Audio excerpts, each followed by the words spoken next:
என்னடி இப்படி சிரிக்கிறா? அத்தை, உண்மையிலேயே அவ அழறா. அவளுக்கு அழுதா கூட சிரிப்பு தானே வரும். இல்ல வீணா, அவ உண்மையாவே சிரிக்கிறா. சார், என்ன சொன்னீங்க? சின்னையா என்ன வெறுத்துட்டாரா? இந்த கேஸ்ல ஆஜராக மாட்டாரா? அத சொல்லி உங்களை அனுப்புனாரா? யாருக்கு அதுல பூ சுத்துறீங்க? இல்லம்மா, அசோக் சார் தான் சொல்லிவிட்டாரு.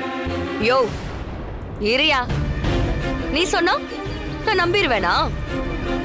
அதுக்கு வேற ஆளை பாரு.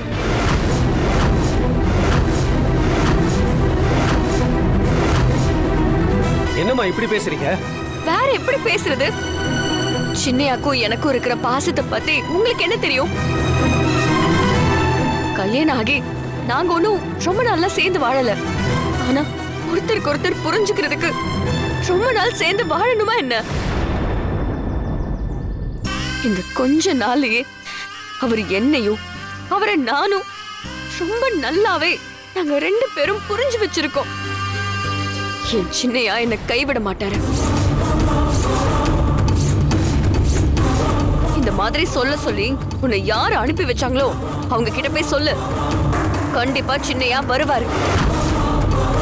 எனக்காக வாதாடி நான் எந்த தப்பும் பண்ணலன்னு நிரூபிச்சு அவர் என்ன வெளியே கொண்டு வருவாரு.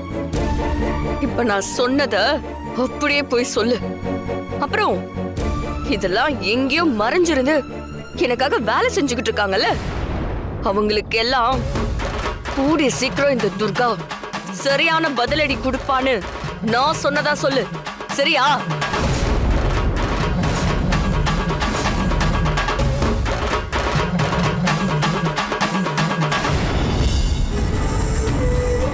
மேடம், நானும் கேட்டேன். பரவாயில்ல, போங்க.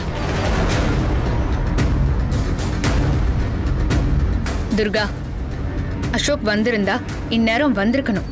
இன்னும் காணுமே. மேடம், இந்த கேஸ் சம்பந்தமா ஏதாவது வேலையா போயிருப்பாரு. நான் இப்பவும் சொல்றேன் மேடம், கண்டிப்பா சின்னையா எனக்காக வருவாரு. சரி, உன் நம்பிக்கையை நான் கெடுக்க விரும்பல. வா போலாம். கான்ஸ்டபிள், கூட்டிட்டு வாங்க.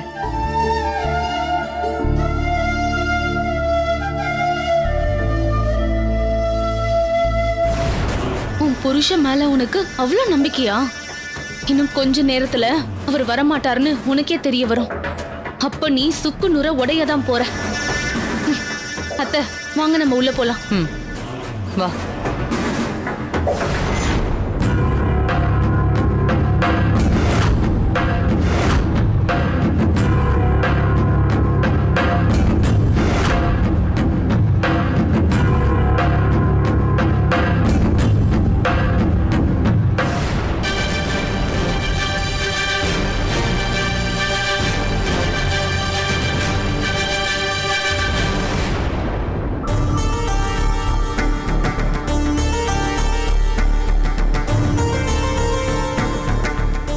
துர்கா, துர்கா, துர்கா.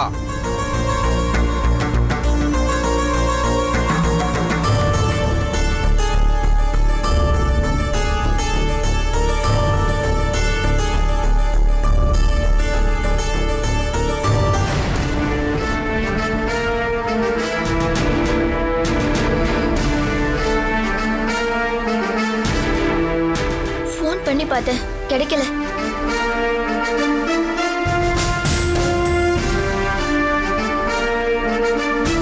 லாயர் அசோக் வரலையா? யுவர் ஆனர், இன்னும் வரல. என்ன காரணம்னு தெரியல. அவருக்கு கால் பண்ணா ஃபோன் சுவிட்ச் ஆஃப்னு வருது.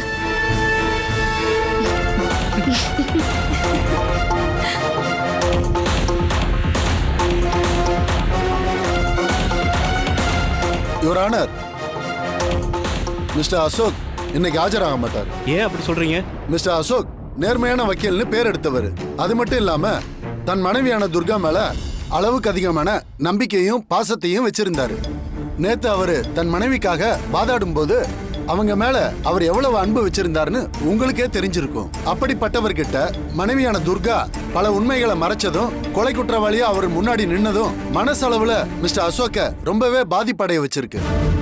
அது மட்டும் இல்லாம அவர் மனைவியோட இந்த கேஸ்ல கொஞ்சம் கூட நியாயம் இல்லைன்னு அவர் தெரிஞ்சுதான் விலகி இருக்கணும். இதையே இந்த வழக்குல கிடைச்ச உண்மைக்கான வெற்றியா நாங்க கருதுறோம். அசோக் இந்த வழக்குல இருந்து விலகிறதா கோர்ட்டுக்கு எந்தவித கடிதத்தையும் கொடுக்கல.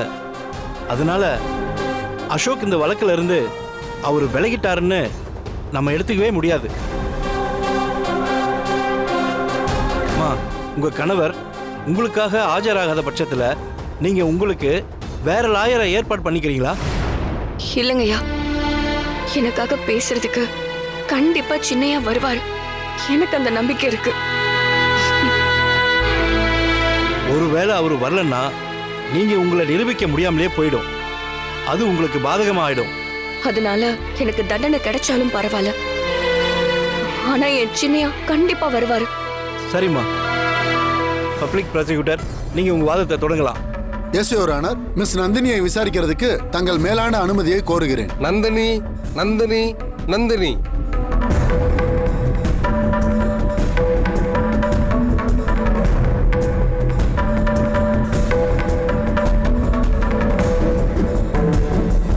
சார், துர்காவோட ஸ்டேட்மெண்ட்ல மலை அடிவாரத்துல குடில் வச்சிருக்கிற வைத்தியரை பத்தி சொல்லியிருந்தாங்க. நீங்க துர்காவை பத்தி அங்க விசாரிச்சதா சொன்னீங்க. அவரை சாட்சியா வர வைக்க கேட்டிருந்தேன். நீங்க வைத்தியரை வர வச்சீங்களா? இல்ல, அவரை பார்க்கறதுக்காக நேத்து அவரோட குடிலுக்கு போயிருந்தேன். ஆனா குடில் பூட்டி இருந்துச்சு. அக்கம் பக்கம் விசாரிச்சதுல 2 நாளைக்கு முன்னாடி திருநெல்வேலியில இருக்கிற அவரோட சொந்த ஊருக்கே போயிட்டாராம். அவரோட ஊர் எதுன்னு யாருக்கும் தெரியல. அவர்கிட்ட செல்போன் இல்லாததுனால அவங்கள காண்டாக்ட் பண்ணவும் முடியல. நன்றி மேடம், நீங்க போலாம். தேவைன்னா நான் கூப்பிடுறேன்.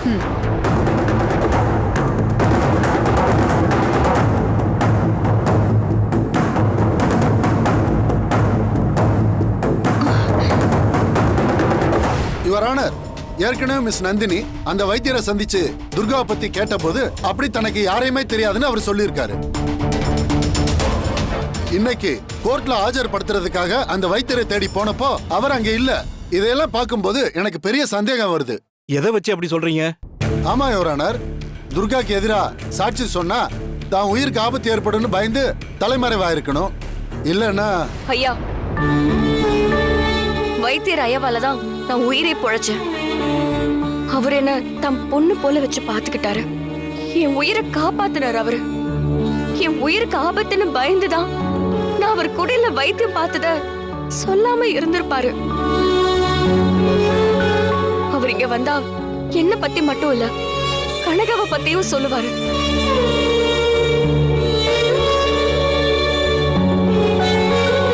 யுவர் ஆனர், துர்காவோட நம்பிக்கையை பார்த்து எனக்கே ரொம்ப ஆச்சரியமா இருக்கு. 5 கொலைகளையும் பண்ணிட்டு அதை பத்தின வருத்தம் கொஞ்சம் கூட இல்லாம இந்த வழக்குல இருந்து தப்பிக்கிறதுக்காக பொய்கள் மேல பொய்யா சொல்லிக்கிட்டே இருக்காங்க இவங்க. இவங்க சொன்ன அந்த வைத்தியரை சந்திச்சு ஏற்கனவே நந்தினி விசாரிச்சப்போ துர்காவை பத்தி தெரியாதுன்னு அவர் வாக்குமூலமே கொடுத்திருக்காரு. அப்படி இருக்கும்போது தலைமறைவா இருக்கிறவரை கூட்டிட்டு வாங்கன்னு சொல்லி நடக்க முடியாத ஒண்ணு சொல்லி இந்த வழக்குல இருந்து தப்பிக்க சரியான திட்டத்தை தீட்டிருக்காங்க இந்த துர்கா. நடந்த 5 கொலைகளுக்கான காரணத்தையும் மிஸ் நந்தினி தெளிவா ரிப்போர்ட்டாவே சப்மிட் பண்ணிருக்காங்க. அது மட்டும் இல்லாம அவங்க நேரடியா வாக்குமூலமும் கொடுத்திருக்காங்க. இந்த கொலை சம்பவம் நடந்த இடத்துல நடு இரவுல கணவருக்கு தெரியாம இந்த துர்கா போனதும், சாண்டிய துப்பாக்கியால சுட்டு கொலை பண்ணதும், அதுக்கு சாட்சியா நந்தினியும் அவரோட போன கான்ஸ்டபிள்களும் இருக்கிறதும், அந்த கொலை செய்ய பயன்படுத்தின துப்பாக்கியில இவங்களோட கைரேகை இருக்கிறதும், அது மட்டும் இல்லாம கண்ணீர் அஞ்சலி போஸ்டர் ஓட்டின அந்த சிறுவன் மருது இந்த வழக்குல வாக்குமூலம் கொடுத்ததும் துர்கா தான் கொலை செஞ்சாங்கன்னு தெளிவா நிரூபணமாயிருக்கு. இந்த சாட்சிகளையும் ஆதாரத்தையும் அடிப்படையா கொண்டு துர்கா தான் குற்றவாளின்னு முடிவு பண்ணி அதிகபட்ச தண்டனையான மரண தண்டனை வழங்கும்படி தாழ்மையுடன் கேட்டுக்கொள்கிறேன்.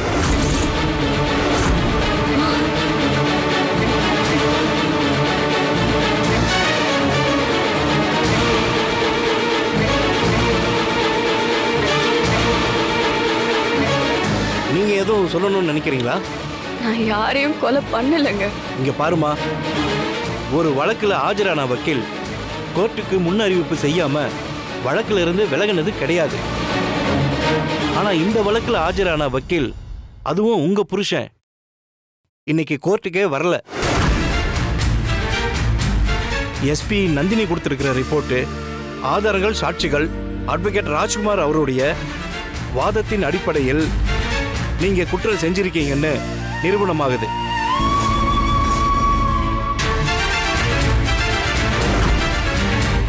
ஐயா, நான் சொல்றத நீங்க 2 நிமிஷம் கேட்கணும். சரி, சொல்லுங்க. நான் சொல்ற வார்த்தையில பொய் இருந்தா நீங்க அத சுலபமா கண்டுபிடிச்சிருவீங்க.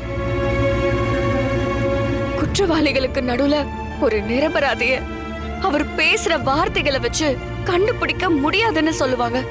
ஆனா அவர் கண்ணுல தெரியற உண்மையை வச்சு கண்டுபிடிக்க முடியும்னு சொல்லுவாங்க. என் கண்ணை பாருங்கயா.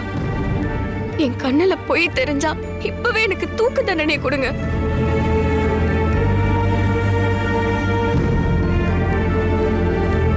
நான் சத்தியமா இது உயிருக்கு பயந்து சொல்லல.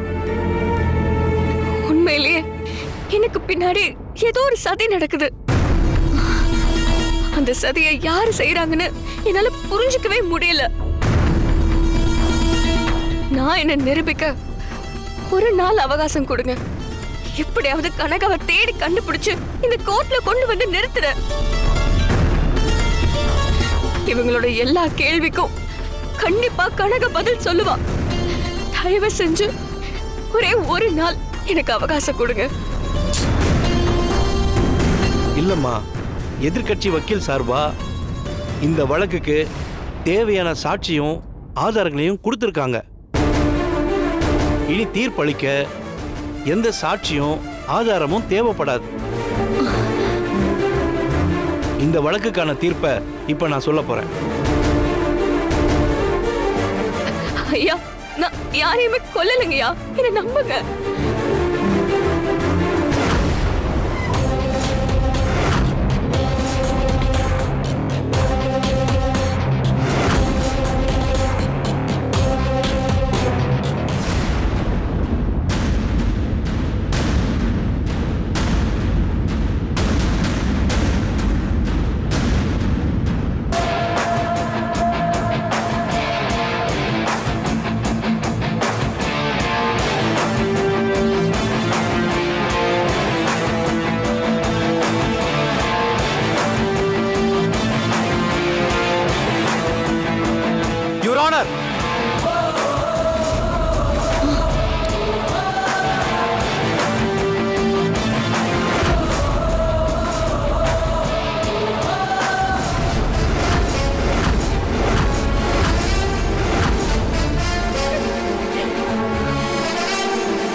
சாரி யுவர் ஆனர், லேட் ஆனதுக்கு மன்னிக்கணும்.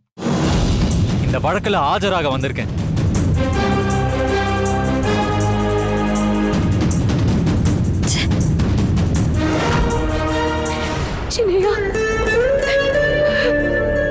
நான் இருக்கேன், நீ தைரியமா இரு. நீங்க இந்த வழக்குல இருந்து ஆஜராக விருப்பம் இல்லாம விலகிட்டதா எதிர்த்தரப்பு வக்கீல் சொல்றார். உங்களை தொடர்பு கொள்ள முடியலன்னு உங்க ஜூனியர் லாயர் சொல்றாங்க. ஆனா நீங்க கண்டிப்பா வருவீங்கன்னோ வேற லாயர் வேணான்னோ உங்க மனைவி துர்கா சொன்னாங்க. தொடர்ச்சியா விசாரணை நடத்தி தீர்ப்பு சொல்ல போற நேரத்துல திடீர்னு வழக்குல ஆஜராகணும்னு வந்திருக்கீங்க. என்ன காரணம்? நான் டைமுக்கு ஆஜராகாததால இந்த கேஸ்ல இருந்து விலகிட்டதா எதிர்த்தரப்பு வக்கீல் நினைச்சிருக்கலாம். அப்படி விலகிறதா இருந்தா கோர்ட்டுக்கு நான் முறையா லெட்டர் கொடுத்திருப்பேனே. அத்தை நல்லா சொதப்பிட்டா அத்தை. என்னடி நீ? என் வைஃப்ங்கிறதுனால சொல்லல, என்னோட கிளைண்ட் குற்ற செயலன்னு நான் நம்புறப்ப அவங்களுக்காக கடைசி வரைக்கும் போராடி அவங்கள விடுவிக்க வேண்டியது என்னோட கடமை.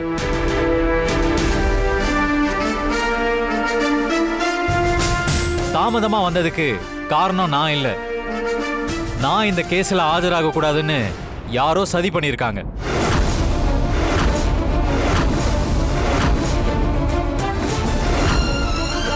என்ன சொல்றீங்க? ஆமா யுவர் ஆனர், காலையில கோர்ட்டுக்கு நான் வந்துட்டு இருந்தப்போ என்ன நடந்துச்சுன்னா,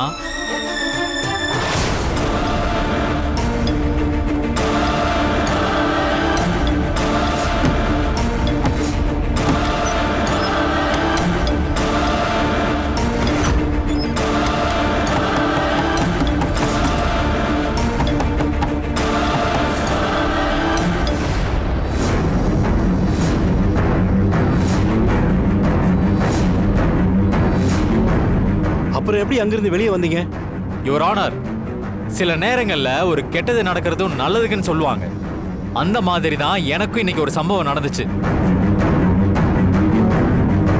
துர்கா நிரபராதி நிரூபிக்க எனக்கு கிடைச்ச வாய்ப்பா அமைஞ்சிருக்கு.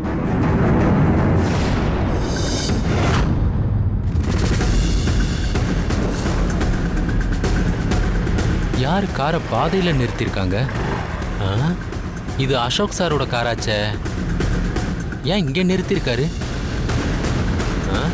ஒருவேளை கார் எதுவும் பிரேக் டவுன் ஆயிடுச்சா?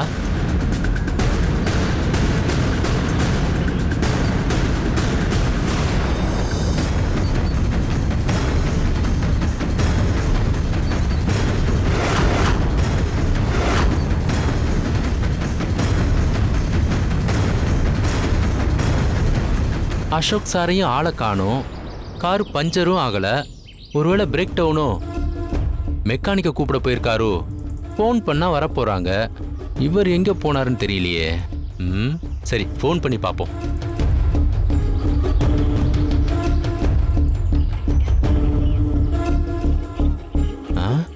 ஸ்விட்ச் ஆஃப்னு வருது. சரி, பக்கத்தில் தான் எங்கேயாவது போயிருப்பாருன்னு நினைக்கிறேன்.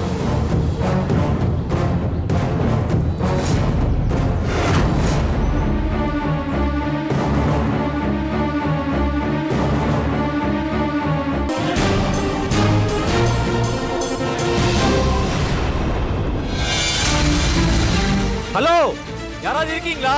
நான் அவசரமா கோர்ட்டுக்கு போகணும். அசோக் சார் குரல் மாதிரி கேக்குது. ஹலோ, வெளியில யாராவது இருக்கீங்களா? இந்த வீட்டுக்குள்ள இருந்து தான் அசோக் சார் குரல் மாதிரி கேட்டுச்சு. சத்தம் மட்டும் கேக்குது, ஆனா கதவு மூடி இருக்கு. ப்ளீஸ், நான் போகணும். அசோக் சார். ஹலோ, யார் அது? சார், நான் யூனிஸ் சார். எந்த Yunus? Sir, cab driver sir. என்னைய கூட ஒரு கேஸ்ல இருந்து காப்பாத்துனீங்களே. யூனிஸ், நீங்க எப்படி இங்க? சார், வெளியில உங்க காரை பார்த்தேன், உங்களை தேடினேன், காணோம். கால் தடம் பார்த்து இங்க வந்தேன் சார். Thank God. யூனிஸ், ஒரு லேடி காரை வழிமறிச்சு உதவி கேட்டாங்க. அவங்களுக்கு உதவி செய்ய வந்து அவங்க என்ன இந்த வீட்டுக்குள்ள அனுப்பி லாக் பண்ணி வச்சுட்டாங்க. நான் அவசரமா கோர்ட்டுக்கு போகணும். எப்படியாவது டோரை திறந்து விடுங்க.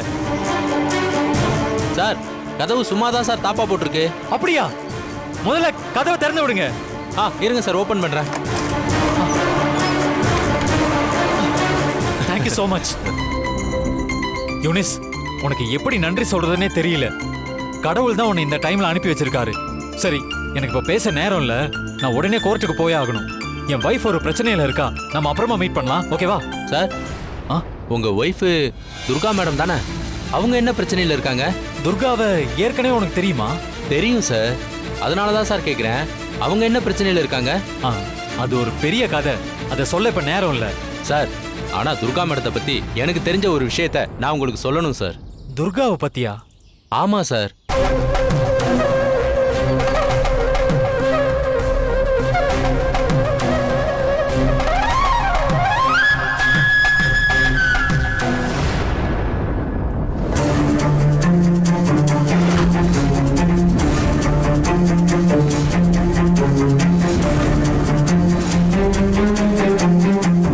வாதத்தை நீங்க ஆரம்பிக்கலாம். ஆனா ஒரு கேள்வி, நீங்க சந்திச்ச சம்பவத்தால துர்கா ஒரு நிரபராதின்னு நிரூபிக்க ஒரு சந்தர்ப்பம் அமைஞ்சிருக்குன்னு சொன்னீங்கல்ல, அது என்னன்னு சொல்ல முடியுமா? யுவர் ஆனர், அதை பத்தி நான் சொல்றதை விட என்னை காப்பாத்தின அந்த நபரே சொல்றதுதான் பொருத்தமா இருக்கும். அவரை இந்த வழக்குல ஒரு சாட்சியா கொண்டு வரவும் அனுமதிக்கணும்னு நான் கேட்டுக்கிறேன். Yes, proceed. Thank you your honour. Younis,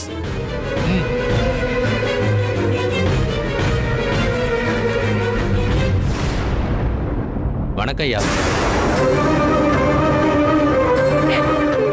நல்லா இருக்கீங்களாம்மா?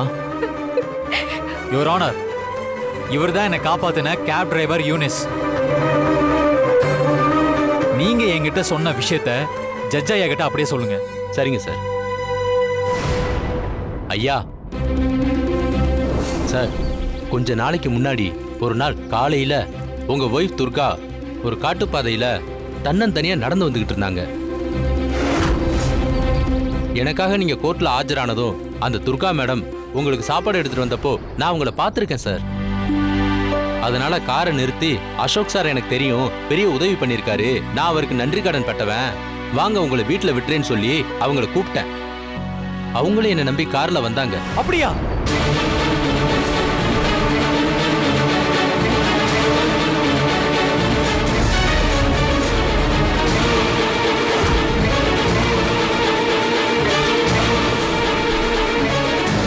யூனிஸ் சொல்றத பார்த்தா அன்னைக்கு துர்கா வைத்தியரோட குடில இருந்து தான் வீட்டுக்கு நடந்து வந்திருக்கணும். துர்கா வீட்டுக்கு வந்த நேரம் துர்கா சொன்ன மாதிரி வீட்டுல கனகாவும் இருந்தான்.